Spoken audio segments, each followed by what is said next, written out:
السلام عليكم ورحمة الله وبركاته. الحمد لله رب العالمين والعاقبة للمتقين والهادي إلى صراط مستقيم. أشهد أن لا إله إلا الله وحده لا شريك له وأشهد أن محمدا عبده ورسوله. اللهم صل على سيدنا محمد وعلى آله وصحبه وسلم. رب اشرح لي صدري ويسر لي أمري واحلل عقدة من لساني يفقه القول.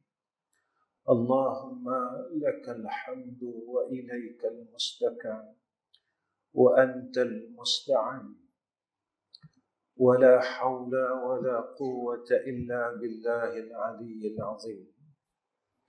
Amma ba'd. Pertama sekali saya ucapkan terima kasih kepada seluruh barisan pegawai tadbir masjid kerana menjemput saya pada malam ini, dan bersyukur kepada Allah Subhanahu wa ta'ala kerana Allah masih lagi memberikan kita peluang untuk hidup ini. Saya suka bercakap dan mengatakan kita hidup pada saat ini bukan disebabkan kita mahu hidup. Kita hidup sehingga saat ini disebabkan Allah mahukan kita hidup. Kita jangan lupa bahawa yang menghidupkan dan yang mematikan adalah Allah. Kita jangan lupa bahawa kita ini di dalam takdir Allah. Kita jangan lupa bahawa kita ini di dalam perintah hukum Allah. Kita selalu lupa yang mana kita rasa kita boleh menentukan takdir kita. Dan kita terlupa siapa yang menjadi pentakdir itu, iaitu Allah. Maka hidup yang Allah bagi kepada kita ini tidak lama, tuan-tuan. Ada orang yang Allah berikan peluang hidupnya 20 tahun, 30 tahun, 40 tahun, 50 tahun, dan 60 tahun, 70 tahun. Kita kena bertanya pada diri kita masing-masing, apa yang telah kita buat dengan hidup ini? Apa yang telah kita lakukan dengan peluang yang Allah beri kepada kita dengan peluang hidup ini? Apakah kita gunakan peluang ini pada semua perkara yang Allah sayang? Apakah kita berjaya menjadi seorang hamba Allah seperti mana perjanjian kita dulu di alam arwah? Alastu bi rabbikum qalu bala syahidna. Kami menyaksikan ya Allah. Tatkala Allah bertanya kepada kita, adakah aku ini Tuhan kamu? Lalu kita semua menjawab, qalu bala syahidna. Bahkan ya Allah, kami menjadi saksi bahawa Engkau adalah Tuhan kami. Inilah pengakuan kita semasa kita semua dulu berada di alam arwah. Lalu datang satu hadis daripada Nabi Muhammad sallallahu alaihi wasallam, di mana di zaman alamul arwah dulu kita telah berkumpul di dalam kelompok yang sama.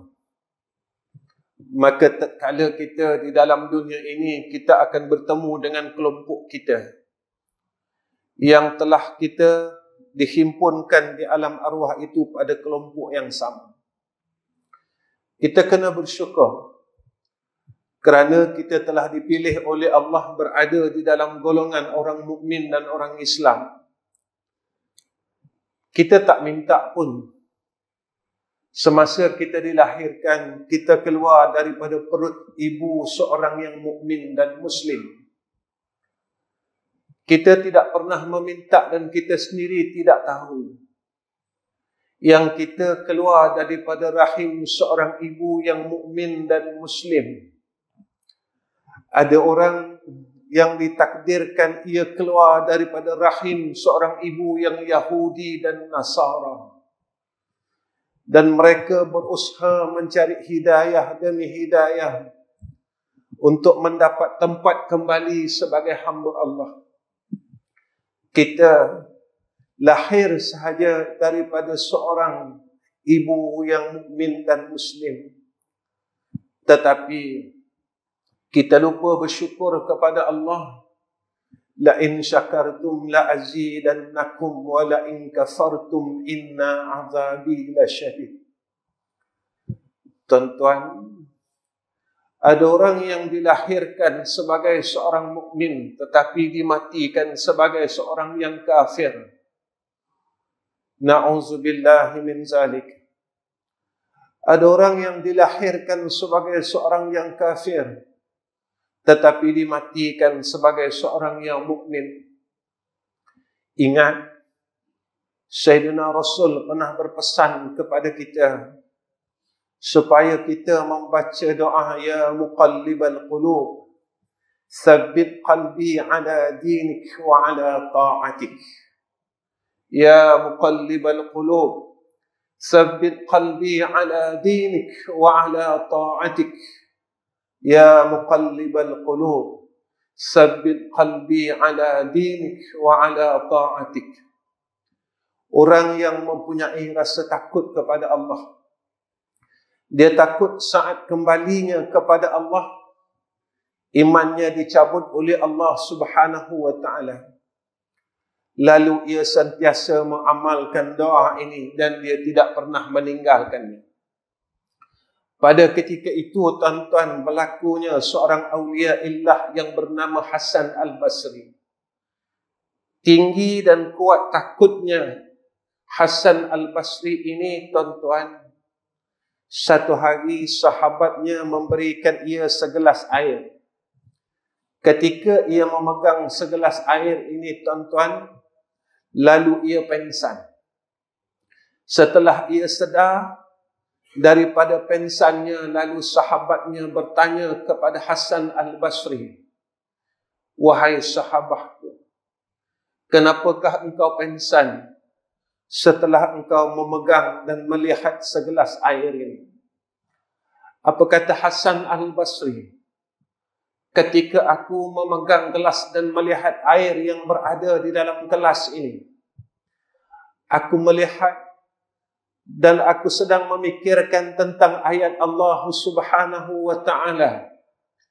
Ketika ahli neraka meminta kepada ahli syurga, agihkan kepada kami akan nikmat yang telah engkau dapat.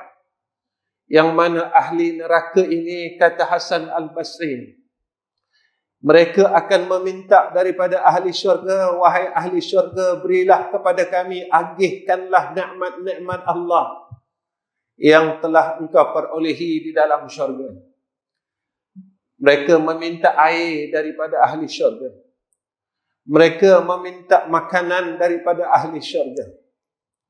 Tetapi perkara itu tidak dibenarkan oleh Allah untuk memberi kepada ahli neraka akan nikmat itu.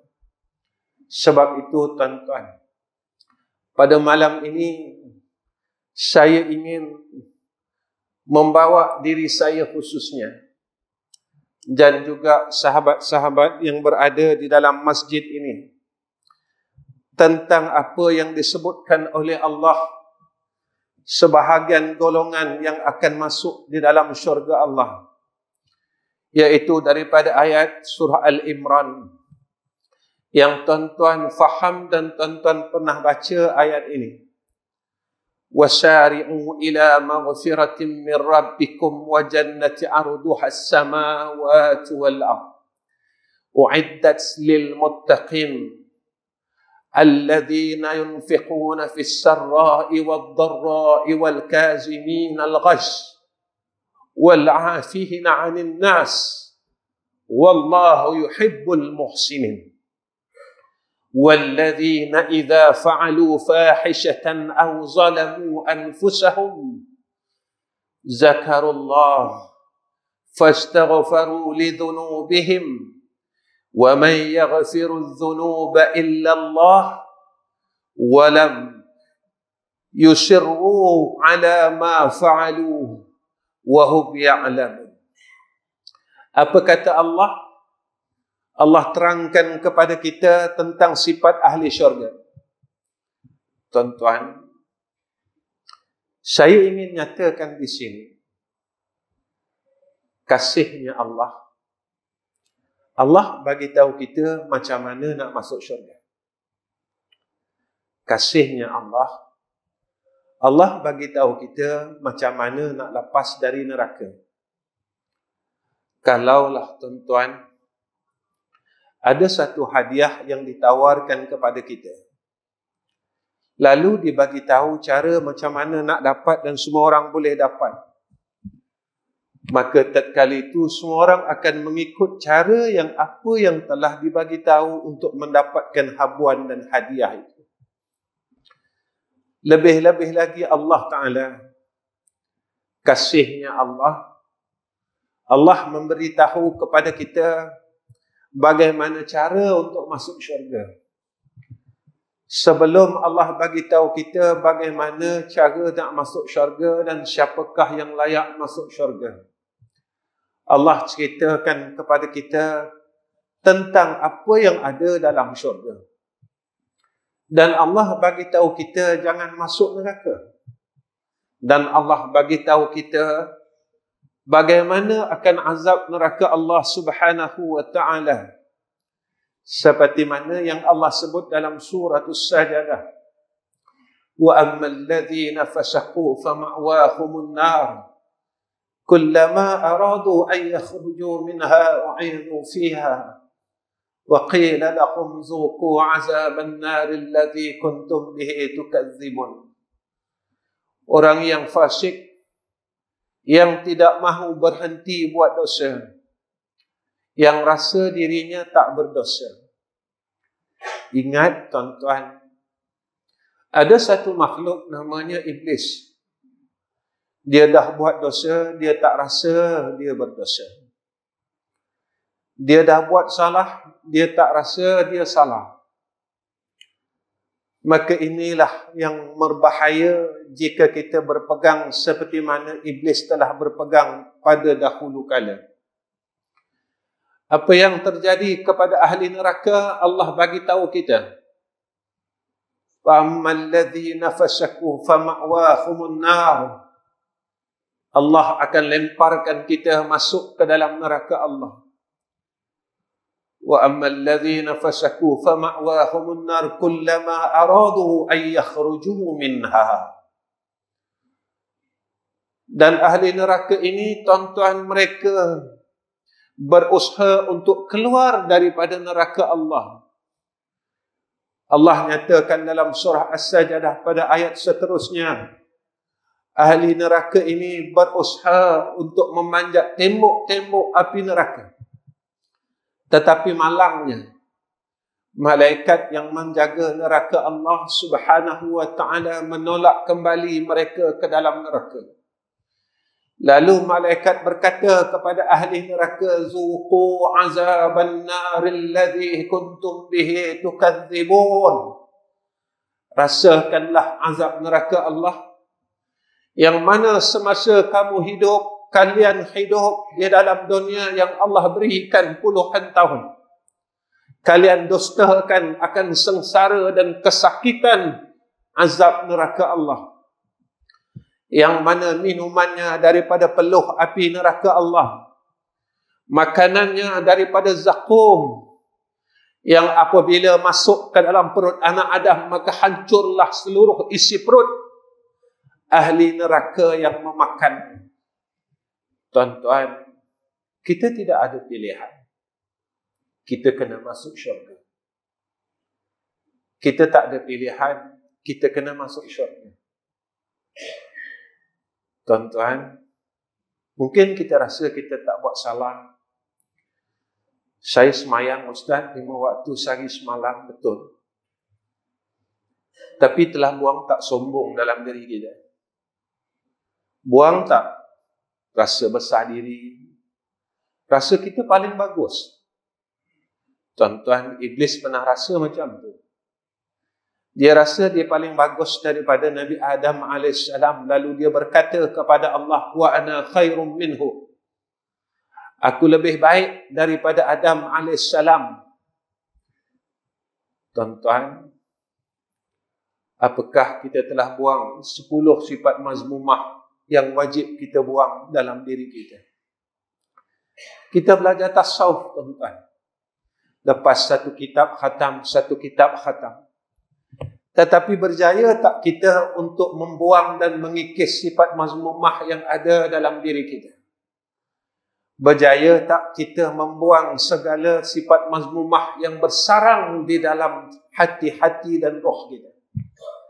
Dan berjayakah kita menghiasi segala jiwa kita dengan sifat mahmudah? Maka tak ada jalan lain. Kita kena masuk syurga. Siapakah ahli syurga yang disebut oleh Allah? Apa kata Allah? Dan bersegeralah kamu kepada mengerjakan amal yang baik untuk mendapat keampunan daripada Tuhan dan mendapat syurga yang bidangnya seluas segala langit dan bumi. Kalau nak masuk syurga, tuan-tuan buat baik. Kalau nak masuk syurga, tuan-tuan buat taat, tinggalkan jahat.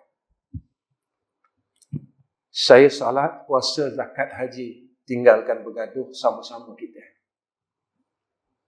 Sebab Nabi tak suka kita bermasam muka dengan orang sekampung kita. Nabi tak suka kita putuskan silaturahim dengan adik-beradik kita. Nabi tak suka kita buang abang kakak kita kerana harta yang kita akan tinggalkan. Tuan-tuan, orang yang memutuskan silaturahim, dia telah memutuskan hubungannya dengan Allah. Kerana rahim itu daripada sifat Allah. Tuan-tuan, buanglah hasad dengki yang ada dalam diri kita dengan kejayaan orang lain, dengan dunia yang ada pada orang lain. Kerana hasad dan dengki itu akan menghapuskan seluruh amal saleh kita. Semayang kita, puasa 6 kita, sedekah kita dibakar oleh Allah dengan sebab hasad dan dengki. Tuan-tuan, walaupun beribu kali kita mendengar hadis tentang hasad dan dengki ini akan mengakibatkan seluruh amalan itu akan dibakar oleh Allah, tetapi kita tetap hasad dan dengki, maka benarlah apa yang akan berlaku kepada ahli neraka kelak sifat seperti mana yang disebutkan oleh Allah. Zuqu azaban naril ladzi kuntum bihi tukadzibun.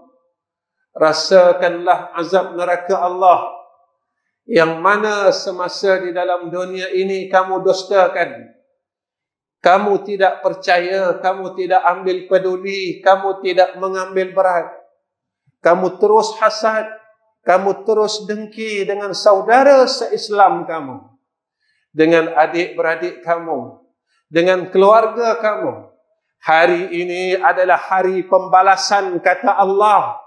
Zuqu azaban naril ladzi kuntum bihi tukadzibun. Kamu dustakan tentang ayat Allah yang kita telah dengar semasa ini. Sebab itu Allah hadiahkan syurga kepada hamba dia yang sentiasa berbuat baik kepada Allah. Kemudian Allah nyatakan, dan Allah sediakan syurga ini bagi orang yang bertakwa, kata Allah. Kita tanya diri kita.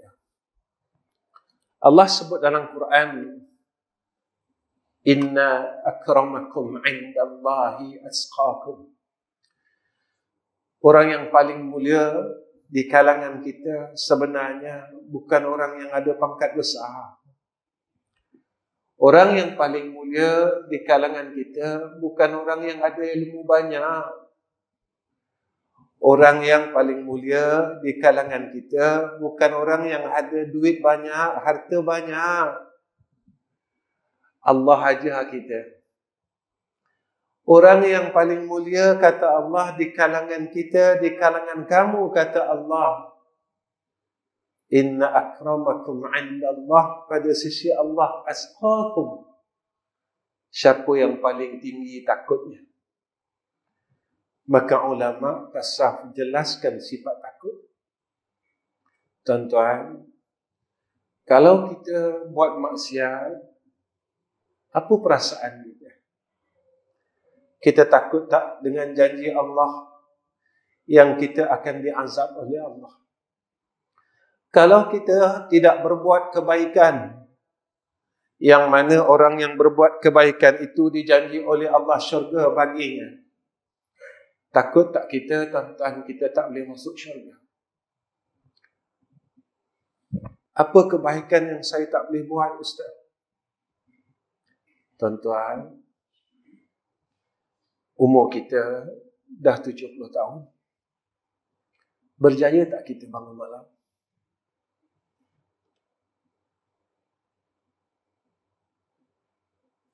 Umur kita dah 70 tahun. Berjaya tak kita baca Quran hari-hari? Tuan-tuan, umur kita 70 tahun. Berjaya tak kita istiqamahkan salat ba'diyah dan ba'diyah? Kalau kita tak berjaya, kita gagal, tuan-tuan. Kalau kita tidak berjaya, kita gagal. Kalau kita gagal, tuan-tuan, bermakna kita akan gagal beroleh nikmat Allah besok di yaumul akhirah. Tuan-tuan, syurga mana yang Allah beri kepada orang yang masih mengumpat, yang umurnya 70 tahun? Syurga mana yang Allah sediakan pada insan yang telah berumur 60 tahun, 70 tahun, yang masih tidak berhenti membuka aib orang lain? Syurga manakah yang Allah sediakan kepada orang yang masih tidak berhenti memaki saudara Islamnya yang lain?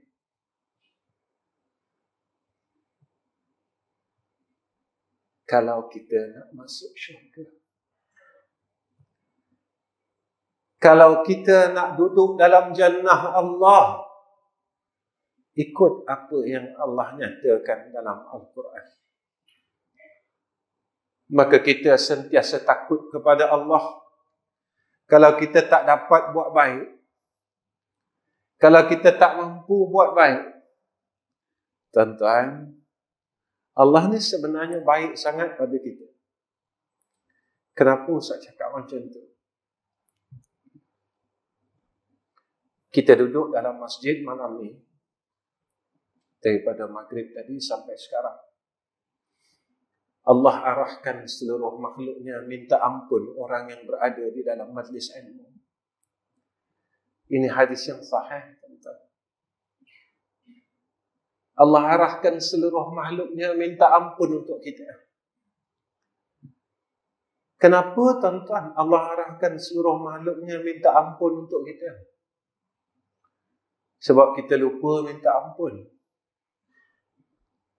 Kita tak baca istighfar pun hari ini. 100 kali kita tak mampu, tuan-tuan, nak baca istighfar. Dosa kita bukan 100. Zaman muda kita dulu, kita meninggalkan sujud kepada Allah. Kita tinggal salat fardu, tuan-tuan. Tapi kita lupa apa yang dah kita buat.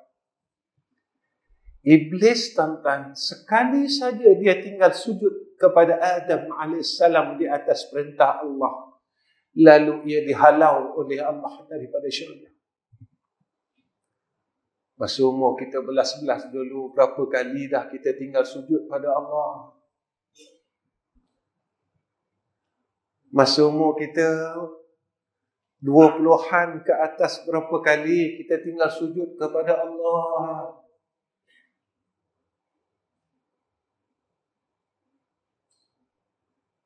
Kita masih senang hati, tuan-tuan. Kita tak pernah rasa takut pun, rasa susah hati pun dengan Allah. Ya Allah, umur aku 70 tahun. 40 tahun, 50 tahun, aku masih lagi buang umur aku pada jalan yang kau tidak redha. Saya sebut di sini. Nabi pesan dekat kita. Kuliah, tuan-tuan, setiap kuliah saya akan ulang perkara ini. Nabi kata, siapa yang buka aib orang dan siapa yang mendengar aib orang, daripada hari itu seluruh amal salehnya dihilangkan oleh Allah. Saya tanya diri saya, tuan-tuan, tanyalah diri tuan-tuan. Bilakah hari terakhir kita dengar keburukan orang? Bilakah hari terakhir kita bercakap pasal aib orang lain? Kalau minggu lepas, bermakna bermula daripada minggu lepas kita tidak ada amal saleh. Tuan-tuan, yang cakap ni Nabi Muhammad. Tuan-tuan, yang mana Nabi Muhammad ni tak pernah tipu orang. Kalau cakap Nabi kita tak percaya, kita tak percaya cakap siapa? Kalau cakap Rasulullah sallallahu alaihi wasallam, kita tidak membenarkan dan kita tidak mengikutinya, kita akan duduk di mana besok di yaumul akhirah? Kita akan berada di golongan mana? Apakah kita akan berada di golongan ahlul jannah, ataupun kita akan berada di golongan ahlun nar? Semasa hidup kita, kita sentiasa mendabik dada kita dengan kebaikan yang sedikit yang kita buat. Semasa hidup kita, kita sentiasa bangga dengan kebaikan yang terlalu sedikit yang kita buat. Tetapi kita lupa tentang kejahatan-kejahatan kita yang pernah kita lakukan, tetapi tidak pernah dilupakan oleh Allah Subhanahu wa ta'ala. Sebab itu, tuan-tuan, kalau nak masuk syurga, takutlah pada Allah. Orang yang sentiasa takut kepada Allah di dalam hidayah dan pimpinan Allah. Siapa lagi yang Allah sebut dan Allah nyatakan bahawa dia ahli syurga? Iaitu orang yang mendermakan hartanya pada masa senang dan susah. Tuan-tuan, Nabi sebut, sakit mati ni, sebanyak mana kita sayang pada harta dunia ni, banyak itulah sakitnya mati.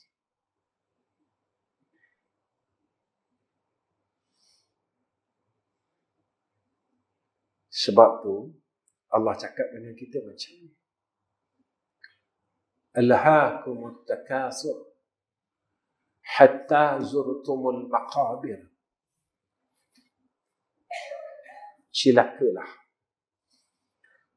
orang yang sibuk dengan urusan dunia sehingga mereka tinggalkan akhirat.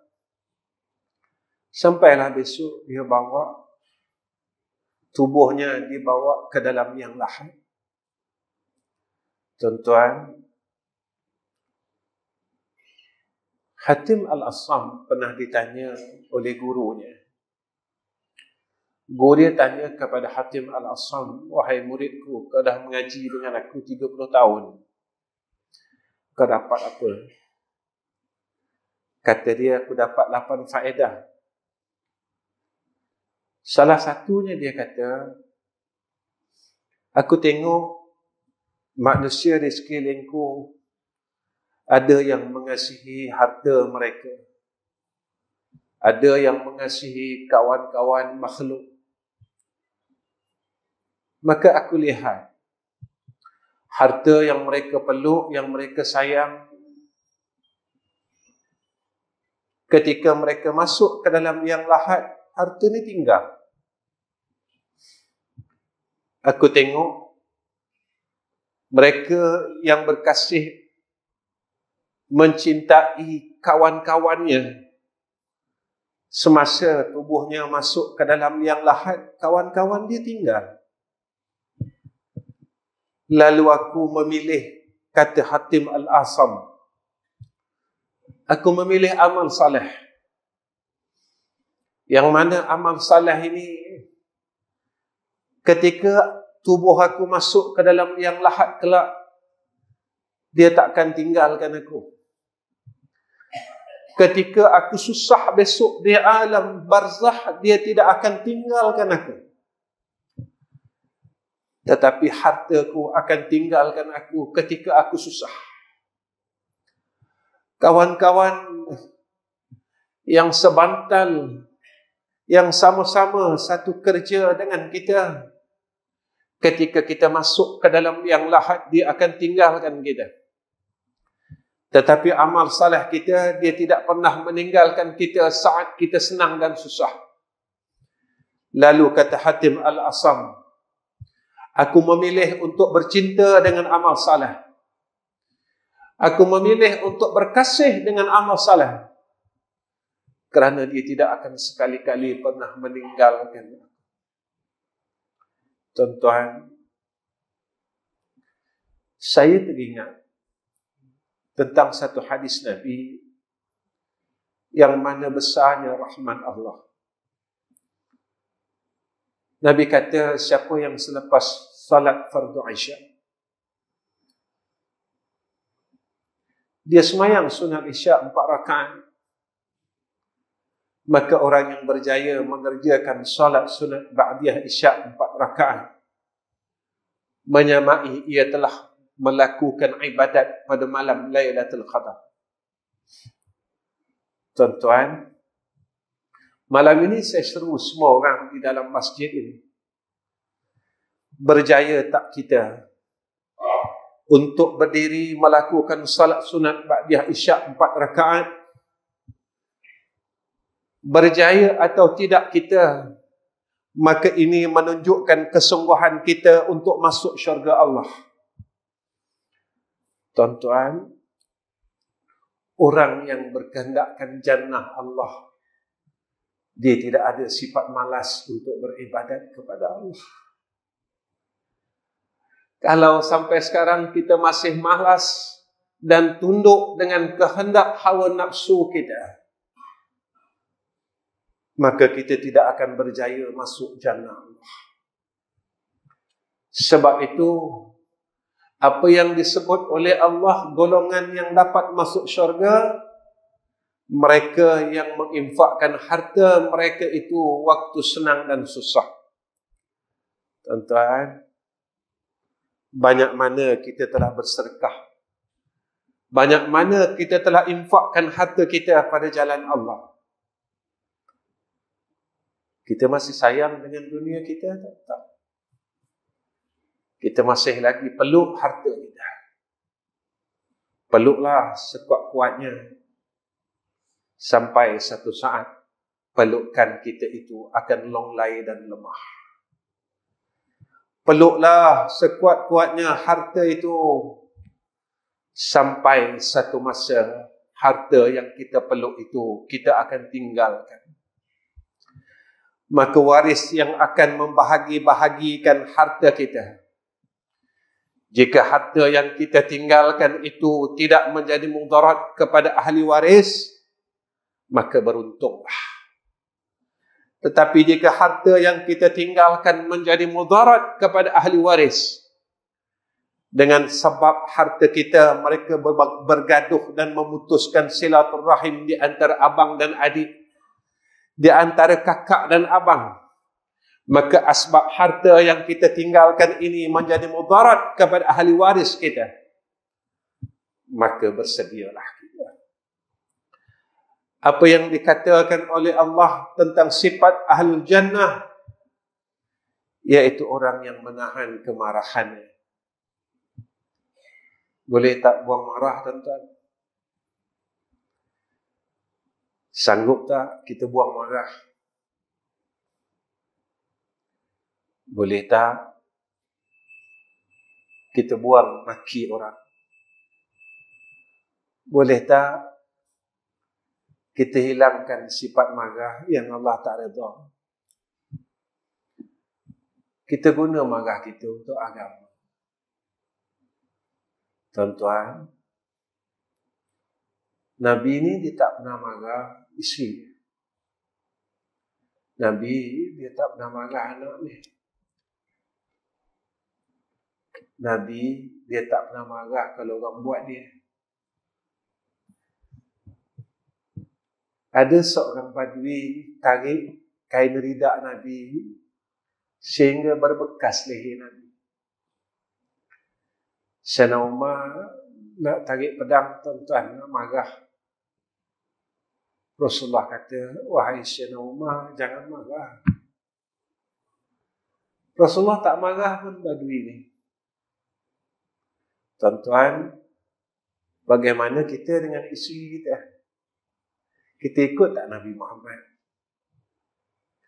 Bagaimana kita dengan anak-anak kita? Kita ikut tak Nabi Muhammad? Saya nak cerita macam ni. Rasulullah, walaupun Sayyidina Fatimah ini telah dewasa, tapi setiap kali Rasulullah balik daripada musafir, Rasulullah akan cium Sayyidatina Fatimah Az-Zahra.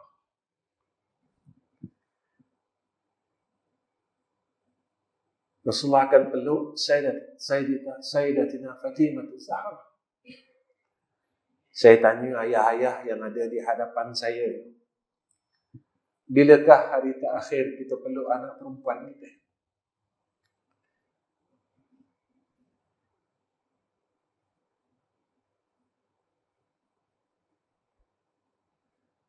Bilakah hari terakhir kita peluk anak perempuan kita?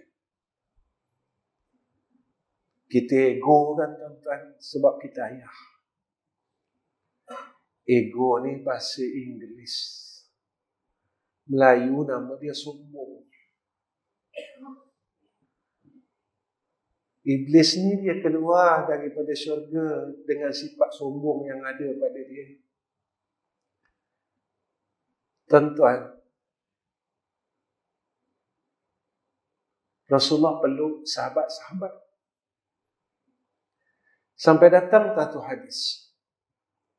La yu'minu ahadukum hatta yuhibba li akhihi ma yuhibbu li nafsihi. Tuan-tuan,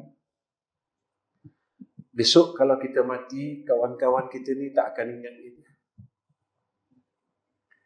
Yang akan ingat kita sekurang-kurangnya anak-anak kita. Yang akan ziarah kubur kita sekurang-kurangnya anak-anak kita. Tetapi semasa hidup ini, jika kita biarkan dan kita tidak berikan kasih sayang yang sepenuhnya kepada anak-anak kita, besok kita mati, mereka akan tinggalkan kita di dalam liang lahat. Seperti mereka membuang suatu barang yang mereka sudah tidak gunakan lagi. Tuan-tuan, malam ini saya seru tuan-tuan. Mulai malam ini, tuan-tuan peluklah anak tuan-tuan dengan penuh kasih sayang. Orang tanya saya, Ustaz cakap, Ustaz buat ke? Saya ada 5 orang menantu, tuan-tuan, dan 5 orang anak. Mempunyai 15 orang cucu. Saya peluk semua anak menantu saya, sama ada laki-laki atau perempuan. Saya cium anak menantu saya, sama ada laki-laki atau perempuan. Saya akan katakan kepada mereka, ayah sayang kamu. Kenapa saya berbuat demikian? Kerana Rasulullah sallallahu alaihi wasallam berbuat kepada anaknya Fatimah Az-Zahra.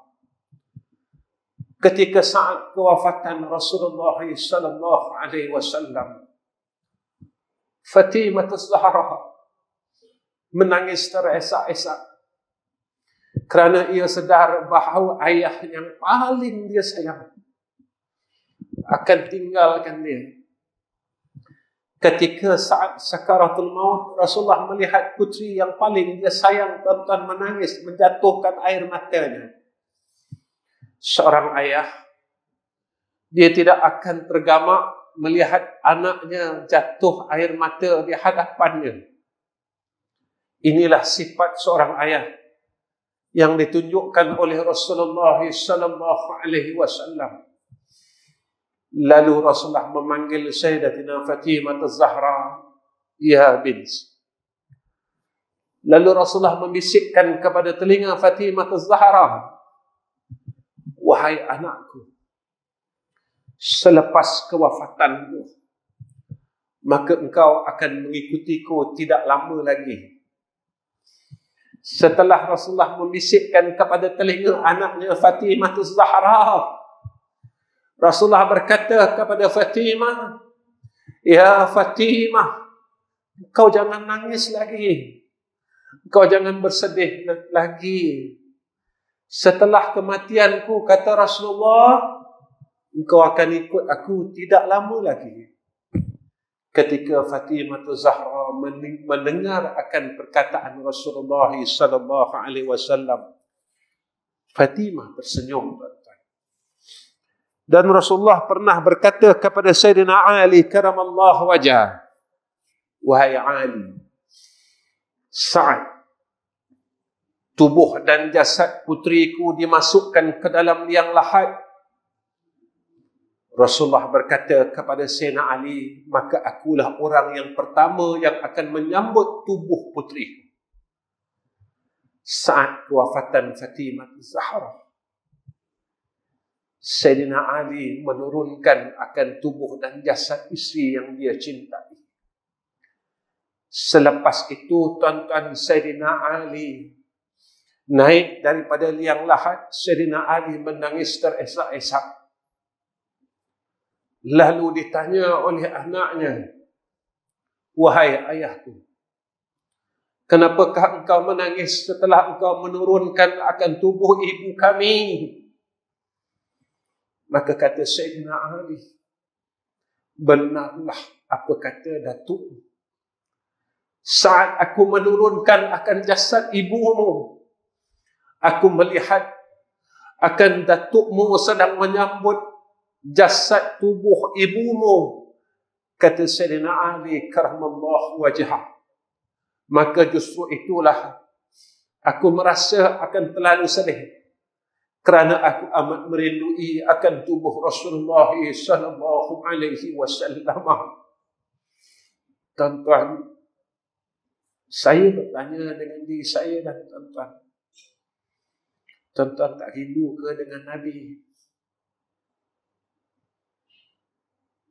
Saya nak tanya diri saya dan tuan-tuan, tuan-tuan tak rindu ke dengan Rasulullah sallallahu alaihi wasallam? Tuan-tuan tak rindu ke dengan orang yang akan tolong kita besok di akhirat? Tuan-tuan tak teringin ke nak jumpa orang yang akan bantu kita besok di padang mahsyar? Lalu jika tuan-tuan kata tuan-tuan rindu kepada Rasulullah sallallahu alaihi wasallam, tuan-tuan kena bertanya, sejauh mana aku nak ikut cakap Nabi? Dan Nabi takkan jumpa orang yang tak mau ikut cakap dia. Dan Nabi tak akan mau melihat akan umatnya yang mengingkari akan perkataannya.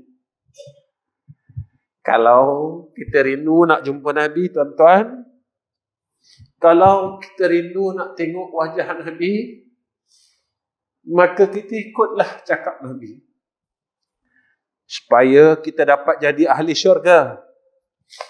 Sebab ahli syurga saja yang boleh tengok Nabi. Ahli syurga saja yang boleh menatap wajah Rasulullah sallallahu alaihi wasallam. Ahli neraka tak dapat, tuan-tuan. Kalau nak tengok wajah Nabi, Nabi kita. Tuan-tuan, masa kita pergi Madinah, kita lalu depan makam Rasulullah sallallahu alaihi wasallam. Kita pun kata, Assalamualaikum ya Rasulullah. Kita tengok kubah hijau. Kita mula rasa, ya Rasulullah, kami rindu dengan kau. Pernah tak kita cakap dalam hati kita, ya Rasulullah, rupa engkau macam mana ya? Wajah engkau macam mana ya? Cantik engkau yang digambarkan dalam kitab Syama'il Muhammadiyah itu macam mana cantiknya? Kami tak pernah tengok, ya Allah. Boleh tak bagi kami tengok walaupun sekali je? Pernah tak dalam hidup kita minta macam tu? Ya Allah, boleh tak bagi kami tengok wajah Nabi kami dalam hidup ni sekali lah? Sekali pun tak apalah, ya Allah. Kerana Nabi janjikan kepada kita, siapa yang melihat akan aku semasa hidupnya atau selepas matiku, semasa hidupku atau selepas wafatku, apa kata Rasulullah sallallahu alaihi wasallam, wajib syafaatku di yaumil mahsyar. Malam ni saya ajak tuan-tuan tanamkan dalam hati kita, minta dengan Allah supaya kita dapat tengok wajah Rasulullah. Kenapa saya cakap macam ni dengan tuan-tuan? Dunia ni dah uzur. Alam ni dah berada di penghujung ni. Dan umur kita pun telah uzur, tuan-tuan. Umur kita pun telah tua. Mati bila-bila saja menunggu kita. Dunia ni kita dah nak tinggalkan. Rumah yang besar yang kita ada, kita nak tinggalkan. Kereta, isteri, anak-anak, perniagaan kita akan tinggalkan. Kita akan pergi pada satu alam yang baru. Alam sana tak ada kereta kalau kita tak buat kenderaan daripada sini. Alam sana tak ada rumah kalau kita tak siapkan rumah daripada sini. Alam sana tak ada kebun kalau kita tak siap kebun daripada sini. Alam sana tak ada isteri kalau kita tak siapkan isteri daripada sini. Tuan-tuan, kalau mahukan kebahagiaan dunia dan akhirat, maka buatlah amal saleh. Pada akhir kuliah saya, tuan-tuan, pada malam ni, walaupun ayat ini masih panjang, tetapi saya berhenti setakat ini saja, tuan-tuan. Di antara sifat ahli syurga, kata Allah, iaitu orang yang memaafkan kesalahan orang lain. Malam ini saya ajak tuan-tuan, kalau ada orang buat salah dengan kita, malam ni kita maafkan semua orang. Boleh ya tuan-tuan? Sebab kita nak masuk syurga. Tuan-tuan, memaafkan orang lain ini sakit. Memaafkan orang lain ini susah. Memaafkan kesalahan orang lain pada kita berat. Tapi Allah sediakan kita syurga. Kalau kita nak masuk syurga, malam ni saya ajak diri saya dan tuan-tuan, maafkanlah orang yang telah maki kita dahulu. Maafkanlah orang yang telah menzalimi kita dahulu. Maafkanlah orang yang telah mengkhianati kita dahulu. Maafkanlah orang yang telah mengaibkan kita dahulu. Kita akan bertanya, kenapa aku perlu maafkannya? Maka jawapannya dalam surah Al-Imran. Kita jawab, walaupun berat, pahit, sakitnya untuk aku maafkan dia, tetapi demi syurga Allah aku akan lakukan. Demi jannah Allah aku akan buat. Demi syurga Allah aku akan laksanakan. Kerana aku tidak mahu masuk neraka Allah Subhanahu wa ta'ala. Tuan-tuan, malam ni saya suruh semua orang, kita pernah lalui perkara ni. Semua orang, saya dan tuan-tuan pernah lalui perkara ni. Orang pernah buat salah dengan kita dan kita pernah buat salah dengan orang. Percayalah, kalau malam ini kita maafkan seluruh kesalahan orang yang pernah buat salah dengan kita, dan orang yang kita pernah buat salah, pasti mereka akan memaafkan kita juga tanpa kita minta. Saya rasa cukup setakat ini, tuan-tuan, pertemuan saya dengan tuan-tuan. Saya minta maaf atas keuzuran saya. Jadi, tingkat awalnya tadi, tuan-tuan, saya bercakap dengan saudara Din. Saya kata boleh tak tangguhkan untuk program malam ni. Sebab saya kena buasi, tuan-tuan. Buasi dia bengkak pada seluruh tempat buang air besar. Di keadaannya nak duduk tak berapa selesa. Jadi saya pun hari ni saya makan ubat tahan sakit kira melebihi tahap untuk saya sampai ke masjid, tuan-tuan. Itu agak macam saya tahan sikit, saya vibrate sikit. Dia macam Parkinson sikit sebab lebih makan ubat. Jadi tuan-tuan, minta maaf banyak-banyak. Kita tahu, saya ambil satu ilmu yang Allah bagi pada saya. Sakit yang Allah bagi pada kita ni bukan saja sakit-sakit saja-saja. Satu, sebab dosa kita dulu. Dosa kita yang Allah kifarahkan dengan sebab sakit. Saya nak beritahu Allah sayang dekat kita. Allah sayang dekat kita. Allah jadikan orang mukmin ini ketika saat kematiannya Allah hapuskan seluruh dosa-dosanya. Berbeza dengan orang kafir. Orang kafir sebelum dia mati, Allah akan berikan semua nikmat dalam dunia supaya dia rasa.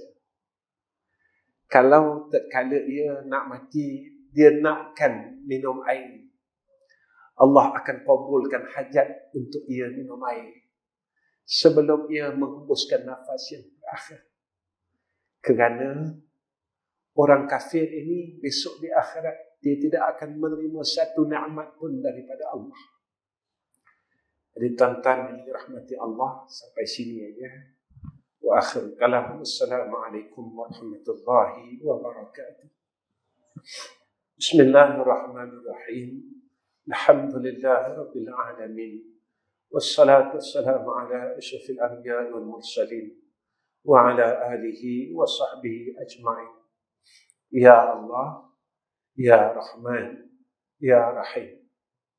Kami tadahkan dua tangan kami, Ya Allah, sebagai hamba-Mu yang terlalu lemah. Kami tadahkan dua tangan kami, Ya Allah, sebagai hamba-Mu yang terlalu banyak salah. Malam ini, Ya Allah, kami menceritakan tentang syurga-Mu. Di samping itu, Ya Arhamar Rahimin, setelah kami mendengar akan orang yang dapat masuk syurga itu, Ya Allah, kami teringin untuk masuk salah satu daripada golongan itu untuk masuk syurga Engkau. Berilah kami kekuatan untuk kami menjadi salah seorang daripada ahli jannah-Mu, Ya Arhamar Rahimin. Ya Allah, Kami mohon kurniakan atas kami husnul khatimah. Kurniakan atas kami husnul khatimah. Kurniakan atas kami husnul khatimah. Agar kami dapat masuk syurga Engkau, ya Allah. Ya Allah, kami mohon kepada Engkau, sebelum sampainya ajal kami, kurniakan atas kami untuk kami melihat wajah kekasih kami, yaitu Rasulullah sallallahu alaihi wasallam.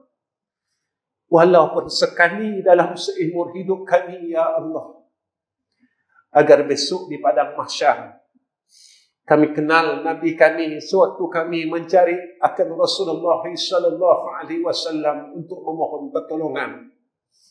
Ya Allah, terimalah akan doa kami ini walaupun dosa kami banyak. Terimalah doa kami ini, ya Allah, walaupun salah kami banyak. Walaupun dengan kesilapan dan kesalahan kami ini, ya Allah, Engkau akan berpaling daripada kami. Tetapi pada malam ini, kami benar-benar berharap akan rahmat-Mu, agar Engkau memandang seluruh wajah-wajah hamba-Mu yang berada di dalam rumah-Mu pada malam ini, ya Arhamar Rahimin. Ya Arhamar Rahimin, istajib du'a'ana wa taqabbal du'a'ana, ya Arhamar Rahimin. Walhamdulillahi Rabbil Alamin.